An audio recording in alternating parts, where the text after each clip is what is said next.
Seja muito bem-vindo ao Dois Dedos de Teologia, o seu canal favorito de teologia no YouTube. Por que não? Talvez não seja o favorito, talvez não seja. Existem outros canais melhores? Possivelmente pode ter. Você deve gostar de outros canais mais do que do Dois Dedos de Teologia? Talvez você goste. Mas tá tudo bem, porque aqui vamos falar de... O que eu tô fazendo, meu Deus? Isso sou eu não sabendo como começar um vídeo, né? 9 anos quase 10 anos fazendo isso na internet e eu não sei começar vídeo às vezes, né? No vídeo de hoje a gente vai falar acerca do corpo e do sangue de Cristo presente na ceia. Ô treta boa, ô treta formosa. O sangue de Jesus está na ceia, o corpo de Jesus está no pão. Quando a gente come do pão, a gente come do próprio corpo de Cristo? Ou a gente come algo que simboliza o corpo de Cristo? Ou a gente está comendo simplesmente pão? Ou a gente está comendo realmente o corpo de Jesus? Eita, que essa é uma treta difícil e que deixa espíritos um tanto eriçados, considerando que, segundo o catolicismo romano, existe uma presença real do corpo e do sangue de Cristo na Eucaristia, enquanto para os movimentos protestantes, principalmente reformados, a presença de Cristo se dá de forma espiritual. Quem tem a razão nesse debate todo? Eu acho que eu tava com saudade de arrumar confusão com católico, só pode. E não se esqueça que se você tiver interesse em lidar com esses temas mais complexos de teologia sistemática, mas se sente às vezes incapaz, não tem muita leitura no assunto, o Teologia Descomplicada é o nosso treinamento 100% online, que tem como objetivo introduzi-lo ao mundo da teologia. É um curso de iniciação teológica que faz um amplo panorama de teologia sistemática, indo dos prolegômenos à bibliologia, à doutrina de Deus, doutrina de Cristo, Espírito Santo, até a escatologia, a doutrina das últimas coisas. É um curso de 1 ano, custa menos de R$60 por mês, e é só ir aqui no link da descrição, em doisdedosdeteologia.com/curso, e você se torna meu aluno.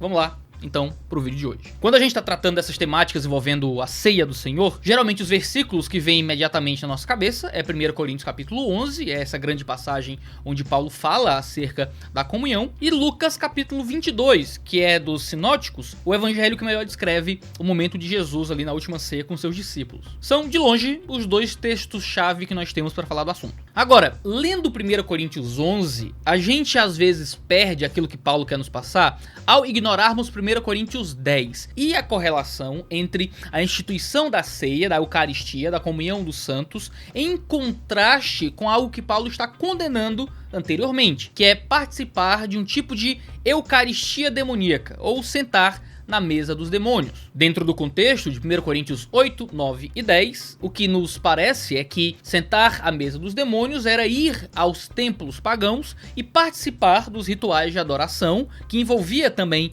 comer alguma coisa, só que de forma a sacrificar a ídolos. Nesses 3 capítulos, Paulo vai condenar esse tipo de participação na idolatria, nessa mesa idólatra de adoração em comunhão aos demônios. Essa discussão, que vai até 1 Coríntios capítulo 10, prepara o caminho para o argumento de Paulo sobre a ceia em 1 Coríntios capítulo 11. E um verso essencial para a gente entender a pergunta que inicia esse vídeo, sobre a presença de Cristo ali no que a gente está comendo, 1 Coríntios 10, 16 é um texto chave para isso. A argumentação central de Paulo aqui no texto é que existe algo na mesa do Senhor que torna incompatível a participação na mesa dos demônios. Isso seria o que Paulo chama de koinonia. Koinonia é uma palavra grega geralmente traduzida por comunhão. A partir do verso 14, Paulo traz um imperativo. Portanto, meus irmãos, fujam da idolatria. Parece que o ponto da instrução de Paulo aqui não é simplesmente a questão da mesa da comunhão, mas sim a questão das idolatrias que se dão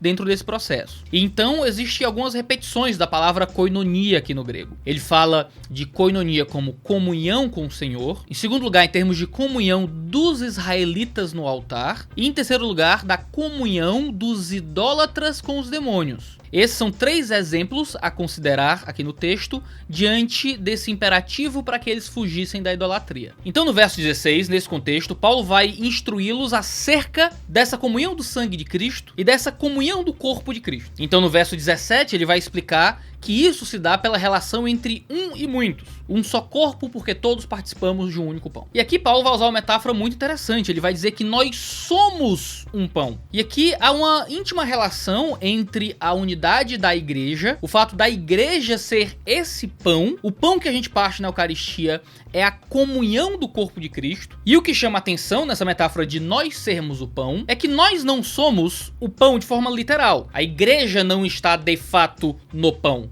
mas nós somos o pão metaforicamente. Existe uma simbologia nesse pão, da qual nós participamos. O pão que é partido não é a própria igreja literalmente sendo partida ao meio. Não são os irmãos sendo ou feridos na sua carne e sendo então estripados, ou o culto sendo partido, ou a comunhão dos irmãos sendo perdida, mas há uma metáfora clara aplicada sobre a materialidade do pão, que faz com que o pão também represente a unidade da igreja. É o que o texto diz: somos um pão.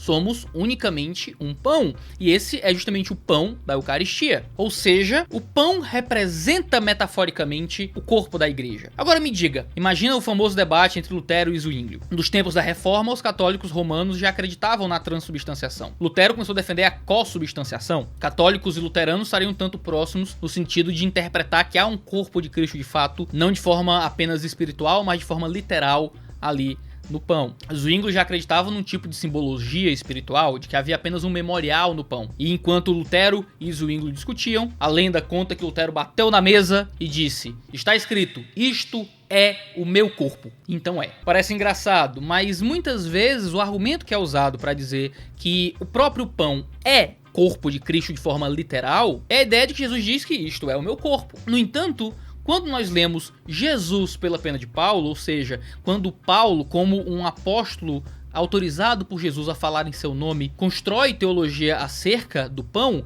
ele também vai dizer: nós somos o pão. Ora, a mesma linguagem simbólica é usada para falar que nós somos o pão, que existe uma íntima relação entre quem nós somos e o pão, e quem Jesus é em seu corpo e o pão. É impossível interpretar Paulo literalmente. É impossível imaginar que nós somos um grande pão francês. É impossível imaginar que nós somos um grande pão asmo. É impossível acreditar que o corpo e a materialidade física da própria igreja está manifesto de forma literal na própria materialidade física do pão. E essa é uma leitura natural do que está escrito na passagem. Assim como nós lemos naturalmente que quando Jesus diz que este é o seu corpo, ele está deixando claro que é uma simbologia, uma presença espiritual do seu corpo ali naquele pão. Até porque quando Jesus institui a ceia, ele ainda está vivo. Quer dizer que Jesus criou momentaneamente uma extensão do seu próprio corpo para o pão que ele segurava. Então Jesus se multiplica de alguma forma e traz algo da sua fisicalidade ao pão que ele estava comendo. Nem de longe é a leitura mais natural da passagem de Lucas 22, e 1 Coríntios 10 lança bastante luz acerca disso,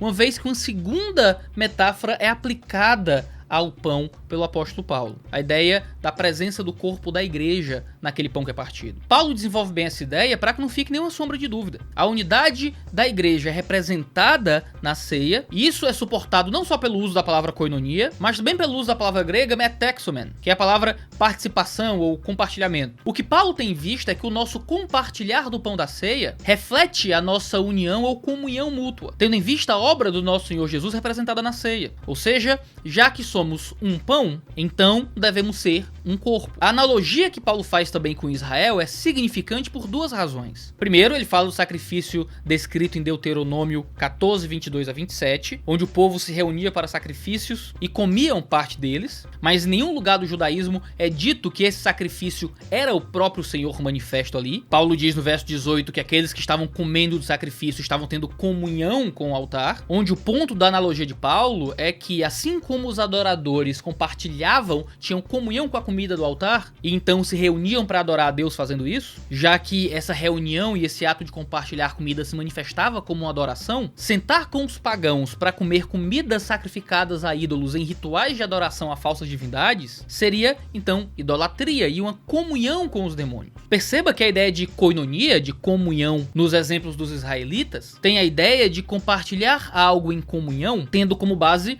um Deus. O que a mesa do Senhor representa é que os crentes compartilham dos benefícios do sacrifício de Cristo. E isso os leva a ter uma vida em comum, em comunhão. Nesse ponto, é completamente improvável que Paulo entendesse que os israelitas viam Deus manifesto ali nos sacrifícios que eles estavam comendo. Enquanto Israel tinha certeza que Deus valorizava esses sacrifícios, é improvável que Israel pensasse que Deus estava presente de alguma forma naquilo que estava sendo sacrificado e comido. Certamente não no sentido realista da presença do corpo de Deus estar manifesto ali. Eles se apropriavam da realidade que aquele altar representava e transmitia, e não que existia de fato a presença de Deus manifesto fisicamente naquele altar. Ou seja, é complicado pensarmos numa presença real, física e material do corpo de Cristo na Eucaristia, não só porque Paulo usa uma outra metáfora muito parecida com a declaração de Jesus sobre a presença do corpo, ao dizer que a igreja também é aquele pão, mas também porque Paulo cria essa analogia muito íntima entre o povo de Israel tendo comunhão com Deus através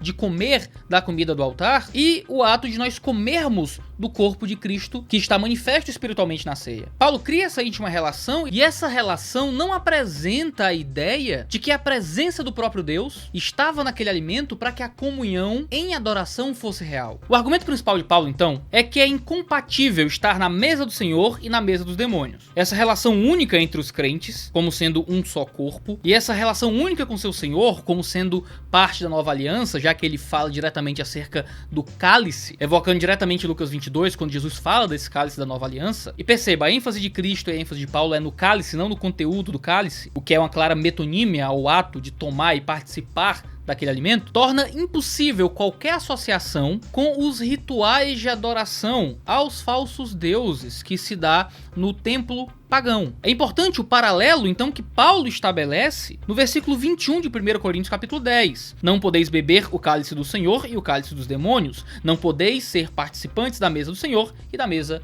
dos demônios. Paulo cria uma clara inter-relação entre duas mesas aqui. Paulo fala acerca de sentar com os irmãos da igreja em comunhão uns com os outros para participar da comunhão com Cristo através daquele alimento, e dos ímpios sentados uns com os outros para participar da comunhão com os demônios através daquele alimento. Perceba que essa inter-relação apresenta um terceiro motivo pelo qual nós não temos como entender que Paulo estabelece uma presença física de Cristo na ceia. Não só por causa dele evocar o povo de Israel comendo dos sacrifícios como um paralelo da igreja comendo do pão e tomando do vinho, mas também porque Paulo estabelece um paralelo muito direto. Claro que é um paralelo em oposição, mas ainda é um paralelo entre dois atos e dois efeitos. Eu como do pão, tenho comunhão com Cristo e com o povo de Cristo. Eu como da comida sacrificada a ídolos, eu tenho comunhão com os ídolos e com o povo daqueles ídolos. Veja, não existia nenhuma ideia de que o próprio demônio ou o próprio ídolo estava presente fisicamente naquilo que era comido, nessa comunhão com ele. Mas ainda assim, as pessoas participavam da comunhão com o ídolo. E veja, Paulo está dizendo isso, não é simplesmente a interpretação dos descrentes, é a interpretação de Paulo. Assim como existe uma participação em comunhão com Cristo ao comermos do pão, há uma participação em comunhão com o demônio ao comermos da comida sacrificada a ele. O simples fato daquela comida ser representação ritual da obra daquele demônio faz com que quem come participe da comunhão com aquele demônio. Mesmo sem o corpo físico do demônio ou daquela entidade maligna estar naquela comida. Da mesma forma, nós participamos em comunhão íntima com Jesus por causa daquilo que é representado pelo que nós comemos e pela presença espiritual de Cristo no pão e no vinho, assim como havia uma presença espiritual do demônio naquele alimento. Veja, Paulo, não só nesse momento, que seria o ideal, mas em qualquer outro momento da passagem, poderia evocar a superioridade da presença de Cristo na ceia como uma presença real, para mostrar que participar dessa comunhão é uma coisa superior a participar de outras comunhões. Paulo não faz isso. Paulo evoca até mesmo o povo de Israel em Deuteronômio, mas Paulo não evoca uma presença física de Cristo nos elementos, o que seria um argumento matador de Paulo aqui no contexto. E Paulo não o faz. O que nos leva a acreditar que não existe uma presença literal, física de Cristo no elemento da ceia, mas uma presença espiritual, memorial e simbólica, baseado nesses três argumentos textuais de 1 Coríntios capítulo 10. Apelar a Jesus dizer que este é o meu corpo como um argumento para dizer que o corpo dele realmente está ali de forma física e não como uma metáfora de que aquele pão representa e simboliza e contém espiritualmente a presença de Cristo, não faz sentido diante de Paulo dizer que nós somos aquele pão. Existe um fraseado parecido, a metáfora é basicamente a mesma. E ninguém acredita que nós somos um grande pão ou que nós, como igreja, estamos contidos naquele elemento. Por que é que a gente interpreta um de forma plenamente literal e o outro como uma metáfora claramente estabelecida? Em segundo lugar, o modo como Paulo evoca os israelitas, criando esse paralelo entre os israelitas tendo comunhão no altar diante de Deus, comendo dos sacrifícios, e nós tendo comunhão diante de Cristo, comendo do pão, mostra uma correlação entre comunhões que não se dão através de uma presença física do próprio Deus. Deus não estava no sacrifício do Antigo Testamento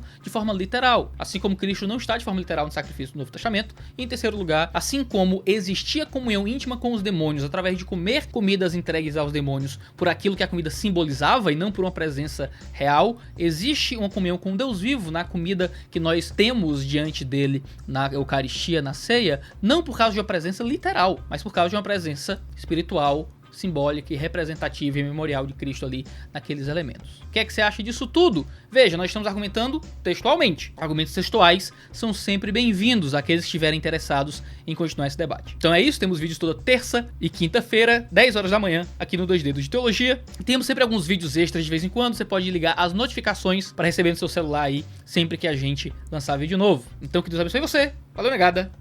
E até a próxima. Só pode. Tava tão de boa, tão na paz. Católico, tudo me deixando em paz finalmente. É isso que eu tô querendo. Eu tô com saudade. Parece que os canais, eu tô vendo os canais católicos na internet, eles estão meio parados. Aí eu tô querendo dar pauta pro pessoal católico no YouTube. Só pode. Eu devo gostar. Eu devo gostar de ver gente querendo apanhar.